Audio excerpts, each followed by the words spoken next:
Islampur court থেকে করণদিঘি থানাকে রায়গঞ্জ কোর্টের আওতায় নিয়ে যাওয়ার প্রতিবাদে শুক্রবার ইসলামপুর মহকুমা আদালতে অবস্থান বিক্ষোভ আইনজীবী ও আদালতের মৌরিরা। আইনজীবীদের দাবি, করণদিঘি থানাকে ইসলামপুর কোর্টের আওতায় রাখতে হবে। এই দাবি তুলে আজকে অবস্থান বিক্ষোভ দেখাতে শুরু করে আইনজীবী ও মৌরিরা। তাদের দাবি পূরণ না হলে আগামী দিনে আরো বৃহত্তর আন্দোলনের হুঁশিয়ারি দিয়েছেন আইনজীবীরা। অন্যদিকে এই ঘটনার জেরে এদিন কিছুটা কোর্টের কাজকর্ম বিঘ্ন হয়। পুরোটাই বলতে হবে। আচ্ছা, আমাদের হচ্ছে জানিয়ে রাখি আপনাদেরকে যে এই সম্প্রতি আপনারা এর আগে জানেন যে করণদিঘিকে পুলিশ ডিস্ট্রিক্ট পাল্টে দিয়ে রায়গঞ্জ পুলিশ ডিস্ট্রিক্টে করে দেওয়া হয়েছিল এবং এখন বর্তমানে এই করণদিঘি থানাকে ইসলামপুর কোর্ট জুরিসডিকশন থেকে রায়গঞ্জ কোর্ট জুরিসডিকশনে অ্যাটাচ করে দেওয়ার একটা পরিকল্পনা চলছে এবং তার সমস্ত কার্যকলাপগুলো চলছে, এগুলো আমরা জানতে পেরেছি। এর আগেও আমরা কর্তৃপক্ষকে তার বিরোধ জানিয়েছি, কিন্তু সেখান থেকে আমরা কোনো সদুত্তর পাইনি।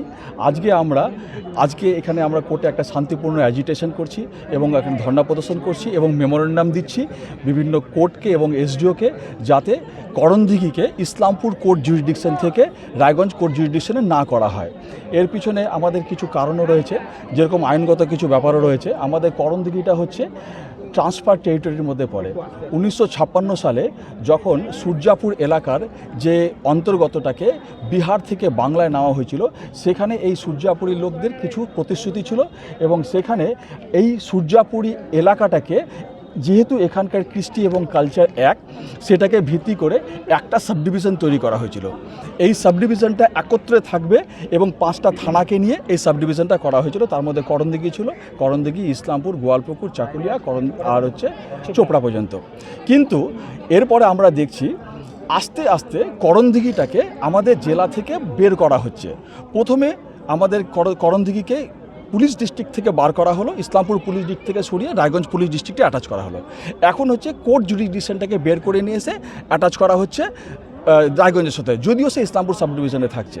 কিন্তু সেটা হচ্ছে 1956 সালে West Bengal, Bihar and West Bengal transfer territories যে অ্যাক্ট ছিল, তার যে স্পিরিট ছিল তার পরিপন্থী। এটাকে এইভাবে আলাদা করা যায় না। তো তারই আমরা বিরোধ প্রদর্শন করছি যে এই টেরিটরি, এই জুরিসডিকশনটাকে যা সেখানে আলাদা করে না করা হয়।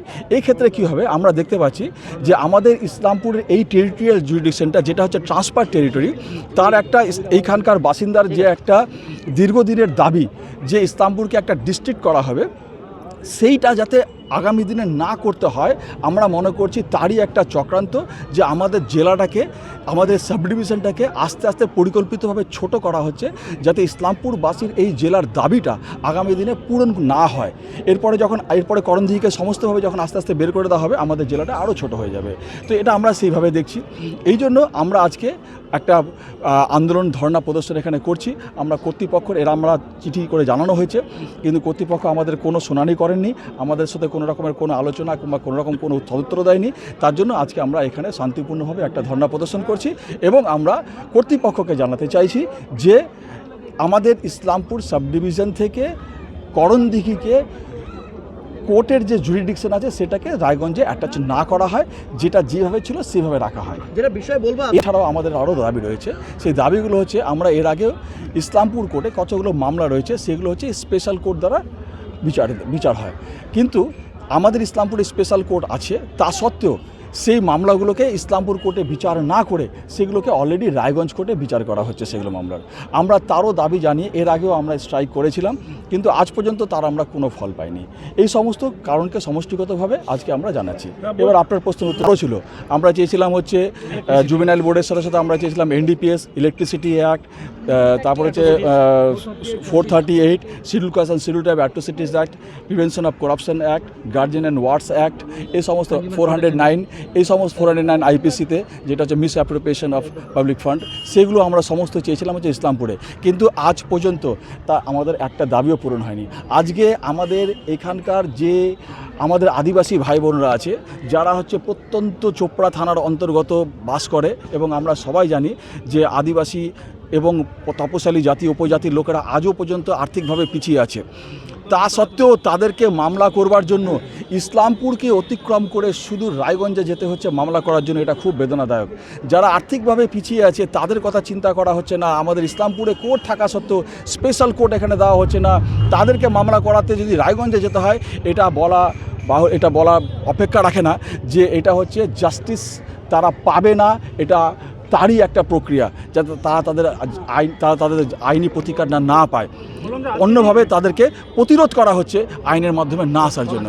আমরা যেহেতু আমরা এইগুলো কাজকর্মের মধ্যে আছি, আজকে আমরা যে অ্যাক্টিভিটিসগুলোর মধ্যে আছি, সেই জন্য স্বাভাবিকভাবে কোর্টের কাজকর্মের কিছু ব্যাঘাত ঘটেছে, কিন্তু আমরা এরকমভাবে কোনো যে স্ট্রাইক কিংবা বন্ধ তা নয়, কিন্তু স্বাভাবিকভাবে আমরা আজকে যে প্রতিক্রিয়াগুলো কর্মসূচিগুলো আছে তার মধ্যে আমাদের আইনজীবীরা প্রত্যেকে অংশগ্রহণ করার জন্য হতে পারে যে কোর্টের কিছু কাজে ব্যাঘাত হতে পারে, সেটা আলাদা জিনিস। ভৌগোলিক পর্যন্ত বুঝে উঠতে পারেনি যে এর আসলে মনোভাবটা কী আছে।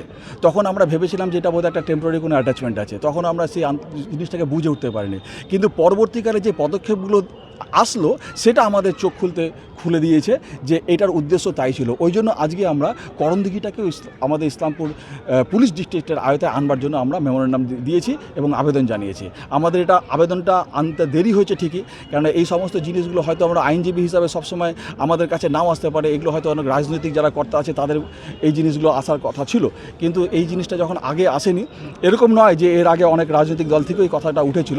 তো যাই হোক, আজকের পরবর্তী পদক্ষেপগুলো আমাদেরকে বুঝতে দিচ্ছে যে আগের পদক্ষেপগুলো কী উদ্দেশ্যে নেওয়া হয়েছিল, তারই জন্য আমরা এই বিরোধ প্রদর্শন করছি। রাজ্য সরকারের ভূমিকা রয়েছে এখানে, রাজ্য সরকারের মাধ্যমে অর্ডার ছাড়া তো কোনো কিছুই হবে না। আমরা রাজ্য সরকারকে তার জন্য জানিয়েছি, আমরা আইনমন্ত্রীর সাথে জানিয়েছি, আমরা আইনমন্ত্রীকেও আমরা পাঠিয়েছি যে এই পদক্ষেপগুলো যদি না নেওয়া হয়।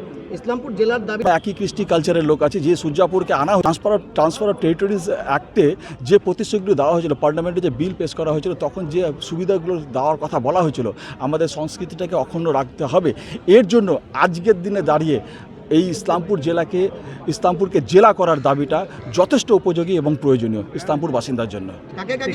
সেশন জাজ ইসলামপুরের head of the judiciary institute তাকে দিয়েছি, এবং আমরা ইসলামপুরের হচ্ছে এসডিওকে, যেহেতু উনি হচ্ছে অ্যাডমিনিস্ট্রেটিভ হেড, প্রশাসনিক হেড, তার জন্য আমরা ওনাকে একটা আমরা আগামী দিনে আরও জোরদার আন্দোলনের জন্য আমরা প্রস্তুত আছি, এবং এই আন্দোলনের জন্য আমরা বদ্ধপরিকর, যে আন্দোলন আমরা চালিয়ে যাব যতক্ষণ না পর্যন্ত আমাদের দাবি মানা হবে। ধন্যবাদ।